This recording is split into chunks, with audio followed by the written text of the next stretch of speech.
Hey everyone, what's up? So, something I've been thinking about lately is these three teams. Now, these teams have fallen short of expectations, front office making bad moves, all those things. So, let's get into Dallas. So, obviously, the Luka trade happened about a month ago, and the Kyrie Irving injury has turned that from disaster waiting to happen to an ultimate calamity of epic proportions. There's no other way to put it. What's funny is when they traded Luka, it was for they didn't think he could last long with how he stays in shape, all that type of stuff. They thought actually they would probably turn into a Joel Embiid situation, which we'll get into later. But anyways, what's funny is they put their eggs in the basket of two guys that are hurt all the time already, Kyrie and Anthony Davis, and are also much older than Luka. Both of them probably out for the season right now.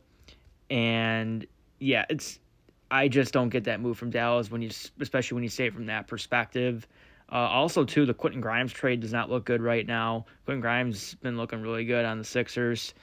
So I just don't know if you're Dallas where you go from here. Like you went from having, this great generational player. Now you have an aging team, guys coming off of injury, and it just looks like a disaster. I wouldn't be surprised if they're rebuilding in a couple of years. Obviously, I think Nico Harrison will be out by that point, but yeah, just not looking good. The Suns, they obviously swung big for the fences when they got that big three together, getting, joining up Bradley Beal, Kevin Durant, and Devin Booker, and it just has not worked out. They've tried different coaches. Frank Vogel at least got them to the playoffs last season. I remember stating that last year I did not think it was all his fault, and it looks like it wasn't. I really don't think Mike Budenholzer's a bad coach either. He's done good work in the past. He won a championship with Milwaukee, did a great job in Atlanta, winning Coach of the Year. He got that team pretty far without a true superstar in that team. And I don't know, there's just a lot wrong with things there. I think it's an organizational problem too. And also, you got to call into question Durant here. Now, I'm not saying you put all the blame on him, but this is the second time ever since he's left the Warriors that he is, on a team that's kind of just like melting down in front of our eyes. Now, Brooklyn did not melt down like this as bad, you know what I mean? I think it was about to happen, sort of, but it never really did because the injuries were so much of those guys never really even played together. But when they did, they were good. But yeah, Durant's probably gone this summer. You got to wonder what Devin Booker's thinking right now as well. Bradley Beal's contract is untradeable. I don't know how they're going to get off that thing.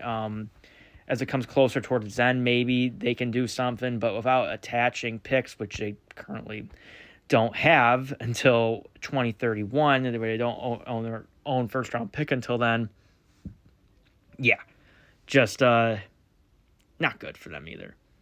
And lastly, we have the Philadelphia 76ers. And I remember over the summer, I said I did not think Paul George moved the needle for them at all. He hasn't moved the needle for a team in the past. And not saying he wasn't a great player in the past, but I didn't think him, an older version of himself, would push Philly over the top. And it's gone even worse than I thought it would. Paul George looks like a shell of himself. He does not look like the same player. They would have been, at this point, been better off keeping Tobias Harris for a lot less, even though that would have been a very unpopular decision at the time. Joel Embiid, I think he's shot. I think it was also a bad decision to give him a max contract at his age with all his past injuries and how big of a man he is. Yeah, just not good. You're not going to get off that contract. You're not getting off his contract. You're not getting off Paul George's contract. The only saving grace for them is that they have Tyrese Maxey, who I think is an unbelievable player. But yeah, that's basically the rundown of all those situations. Let me know what you think in the comments. Who's the biggest disaster right now? Is it Dallas, Phoenix, or the Sixers? I'll let you know my answer in the comments. Peace.